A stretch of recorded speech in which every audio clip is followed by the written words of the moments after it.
Nintendo presents a game you've seen a million Let's Plays of. The Legend of Zelda. Breath of the Wild. Yep. It's not Tears of the Kingdom, it's the better game. Yeah, Tears of the Kingdom is newer, but obviously we haven't played this on our channel anyway. So. And this game's better. That's true, I like it better, and I haven't even played that much of Tears of the Kingdom. That's maybe one day in a million years we'll do Tears of the Kingdom. Anyway, open your eyes, Link.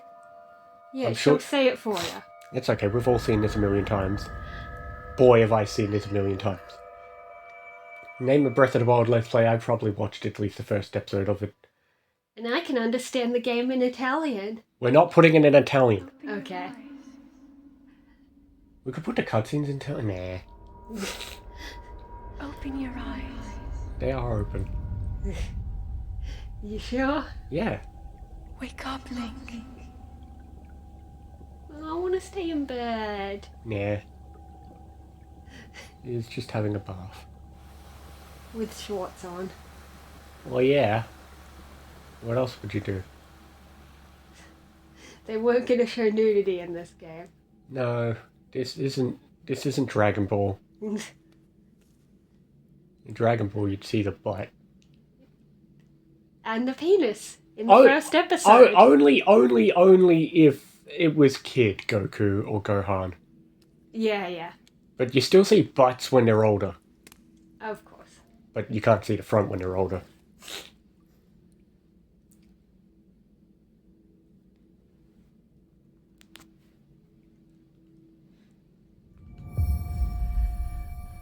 Well, at least these cutscenes don't take too long to get into the game. That's unlike something else. Unlike Tears of the Kingdom.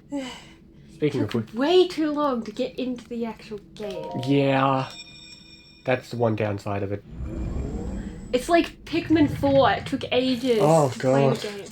Well, no, first they let you do the one round with Olimar, but then you make your person, and it takes ages to find the Pikmin. So I take it when we go back to playing Pikmin, we're going to talk all about Breath of the Wild, because we're talking about Pikmin now.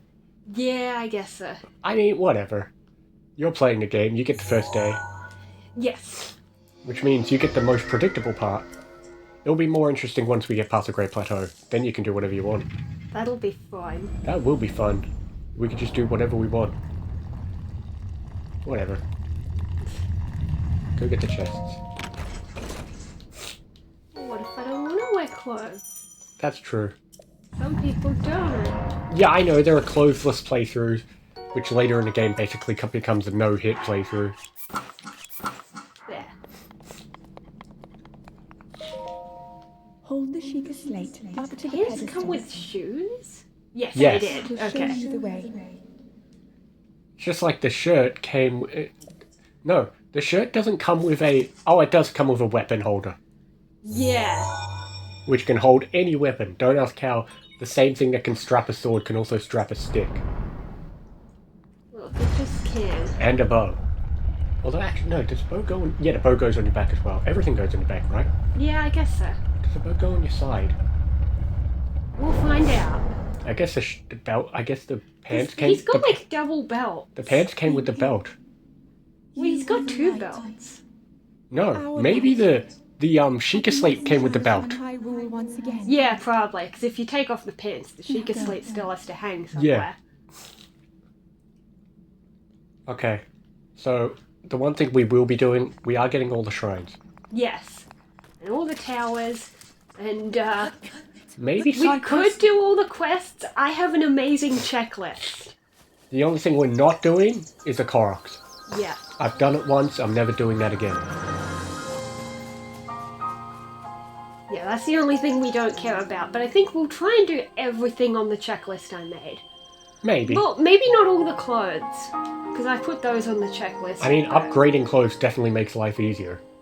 True, but like, some of them, like... Well, some of them said they were, like, amiibo or DLC or something. Well, the DLC, yes, obviously. Yes, we have the DLC. Yeah, what we don't have is all the amiibo, which is fine. Who even still uses amiibo? What games still use amiibo? Smash Brothers, Hyrule Warriors, Animal Crossing. Tears of the Kingdom. I don't know what other games still use them either. Okay. They're mushrooms. Great. You're just gonna go to the tower? I'm busy. Doing what? They're mushrooms. We don't need mushrooms. You what? You're gonna appreciate my cooking later. I mean, fair, but it's a great plateau. I can run through it really quickly. I know, but eventually you'll be glad I picked up ingredients. True, but they're just mushrooms. It's not like it's spicy stuff. It's not like Tears of the Kingdom where we want everything because we're always appreciative of having everything. That's true. Found an apple. It's not your baked apple. Yes, well, it was on the floor. Bye. No? Bye. Go away. Bye. We don't need to talk to him. No, I found We're not. That's the problem with having a game we've played before. We don't need to talk to every goddamn person. Yeah, well, if someone wanted to see a blind reaction, they'd find one. But this, we know what we're doing. It's not like we're playing it on release day. Then we'd explore everything. I mean, that's true. There aren't many blind playthroughs that aren't on day one. That's true. Except for like Steven and Mal. I mean, then again, there's a lot of people who did a blind Let's Play because it was their first ever Zelda game. Imagine this being your first. I've seen a lot of people Zelda. have this be their first Zelda games. I saw someone have Scarlet and Violet be their first Pokemon game. Oh yeah. Also, somebody else I saw like had... Small Ant's mom. Well, she already knew stuff about Pokemon. Or somebody's but... first game was, I think, I watched somebody who's recently just started Fire Red and that was their first game. Oh yeah, that's a good first, I guess. Or another person started with Brilliant Diamond. Oh, that's not as much. I don't know. I mean, it's still fine. Of course, pretty much any Pokemon game is fine to start with. Honestly, yeah. Whenever Except for maybe the Game Boy. Like, I wouldn't start with Red or Blue these days. I'd go to, like, Fire Red. Yeah. Yeah. Basically the same. I also wouldn't start with, like, Eevee. I'd want to start with a real game. That's true. Well, Pikachu and Eevee were made to be, like, to help the Go players transition. I want to know the ratio of how many Pokemon Go players actually transitioned to Let's Go than to a real game. Head for the I point don't know, marked on the maybe. map in our sheet. There's no way we'll ever know. Shut up, Zelda. Yeah, we know. We know how the map works. You didn't start a timer, did you? It's fine, I'm paying attention. This isn't Versus. Yeah, okay. I don't know where you're going. I found stuff. Great, that'll come in handy a million episodes from now. Exactly. Nothing is useless. So just let me do what I feel like, because I'm still getting stuff. Right, whatever. I mean, that is true. Almost nothing is useless. In the well, I mean, really nothing's useless. Even if it's truly useless, you can still sell it. Yeah. This game feels like Animal Crossing in the sense of, like, there's no in-between. You either have literally no money or all the money in the world. I guess so, yeah. I've always had that thing with this game. There's never like, oh, I'm always watching my money. No, it's always like, oh, damn, I've got nothing, or I don't care about money. That's true. But yeah. Okay, I'll head in the general direction of the tower. I mean, you may as well. There's not much you can do until you open the tower. Yeah, I know, but... Yet, I don't know where you're going. Around. Sure. You're taking the most convoluted way to get there. You watch me. Everything will be so much faster when I'm playing the Let's Play, the videos. Well, my way is more fun. Is it? You're just running across a field. You didn't actually find anything. It's not like when we get into the open world aspect, then it's like, okay, everything matters. Yeah. Where it's like, it's a Great Plateau, there's nothing to see here. That being said, it's interesting how, like, on your second playthrough, the Great Plateau is meaningless. But, like, your first playthrough, the Great Plateau, you explore everything. Everything feels so cool and special. Yeah. Like, this is the best game in the world when you play it for the first time. That first playthrough going through the Great Plateau, you do everything, you want to go everywhere, see every little nook and cranny. But then, like, when you go through a second time, or once you've opened up the world, you're not inspecting every corner like you will be when you play the first time. Yeah. Whereas, like, the Great Plateau, is the most incredible tutorial in every game ever. Oh yeah, definitely. It's annoying if you have to do it again, but it works as a tutorial when you need a tutorial. Because every little bit is designed in such a seamless way that you figure it out all yourself. It doesn't hold your hand, but at the same time you learn everything you need to know. And I don't just mean like the powers. It teaches you the perfect time to cook, the perfect time to learn how like weather works and all that stuff. It's designed in such an elegant way that there's a million options, and yet they anticipate almost every option you will take in the Great Plateau. Oh, this has rumble. Yeah. I don't like that. You didn't know controllers vibrate? I know they do, I just wasn't expecting it. Okay. Because I usually play on my Switch, which is a Switch Lite. Oh yeah, that's a good point. And when I do play with other people, I usually bring my GameCube controller. That's a good point. I mean, GameCube... Well, you bring your knockoff GameCube controller. Yeah, because it's got a USB-shaped plug, which is designed to go in a Switch. Because it even has a home button and a screenshot button. I mean, most controllers these days, most third-party controllers can work for everything. Oh yeah, of course. I could probably plug that GameCube controller into like an Xbox or something. Yeah, you could. You just have to you just see what it automatically maps it to. Yeah, because the GameCube controller is more trying to be a pro controller. You know what's fun? You ever do that thing where, like, you watch old trailer analysis videos long after a game or thing is out and see what people got right and wrong? Oh yeah, that sounds cool. I love doing that. It's also a good way because, like, you forget that sometimes in trailers, things are slightly different and you forget that once the thing comes out. Like, for example, the Great Plateau Tower used to be called the Resurrection Tower. Oh yeah, because maybe it was closer to the Resurrection place. No, it was pretty much the same because the very first demo of Breath of the Wild was just you play on the Great Plateau. There was no way in the time limit that you could get everything done. So, like, at E3 2016, people just ran around the Great Plateau and there was lots of things to do. But, like, that's true. But a lot of times with demos, the whole game is there. Well, yeah, but there's no way in the demo time limit that you could have gotten out of the Great Plateau. Yeah. Like in Brawl, how there were these demos. But people thought, I wonder if I can beat Ocarina of Time, but it gives you a 5-minute time limit. Yeah. And other speedrun people can probably explain this better than me, but basically, yes, eventually they found a way. Something about wrong warping or something, where you can beat Ganon or get to the credits, but not both. Depends how you consider beating the game. Well, yeah, because it's like beating Yellow with zero timer. It's not really beating the game. Well, no, they could beat Ganon. It's not like Yellow where you just warp to the Hall of Fame. I've done that, by the way. I followed a video.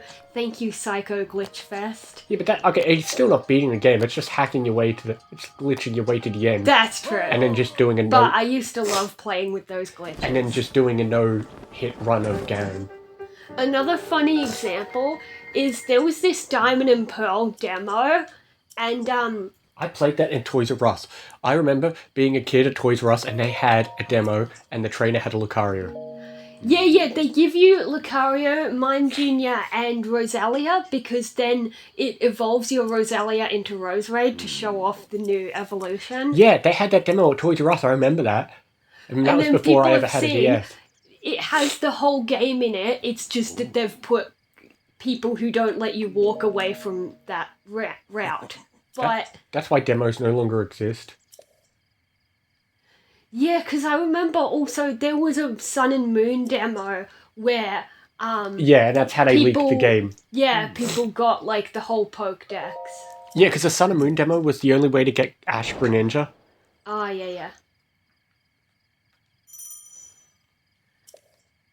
But yeah, I actually found a playthrough series where somebody actually like played. They got the Diamond and Pearl demo and then used Wallhack to get out of Jubilife, run to the start, because all the event triggers and everything is still there. Yeah. I mean, that's just for silliness, though. but also it means you can't save. Oh yeah, because there was no saving in the demo itself. Yeah, of course. But of course, if he was obviously doing it on some sort of ROM emulator, so save states work. Yeah, I know. I believe this first one is the Magnesis. Yeah. And there's also a chest here. Oh, there's an EX chest. Yeah, this one is just exists. If you've got it, it's just a ruby. It's not like something special.